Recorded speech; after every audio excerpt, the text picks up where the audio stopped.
तरह हम सांप को कम से कम संपर्क में लेते हुए रेस्क्यू कर सकते हैं। और रेस्क्यू करने का सबसे सही तरीका यही है, हमें हीरोपन को नहीं दिखाना है। ये गाइडलाइन भी यही बोलता है कि सांप को हम टच ना करें और उसे सुरक्षित रेस्क्यू कर लें।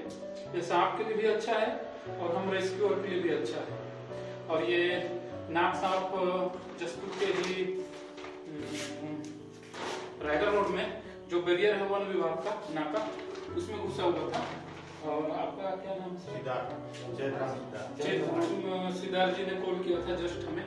और हम सांप रेस्क्यू करने के लिए जो हमारा थैला है, जिसमें गाइडलाइन के माध्यम से हम रेस्क्यू आसानी से कर पाते हैं, वो हमारे पास उपलब्ध नहीं था। हम किसी कार्य से बाहर निकले हुए थे तो सीधे आ गए।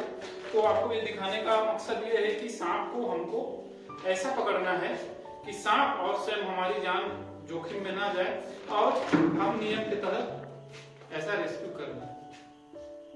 थोड़ी बात, लॉकडाउन चल रहा है तो हम अपने घरों में रहें, लॉकडाउन को 100% सक्सेस बनाएं, क्योंकि बात हमारी जान की और हमारे देश की है।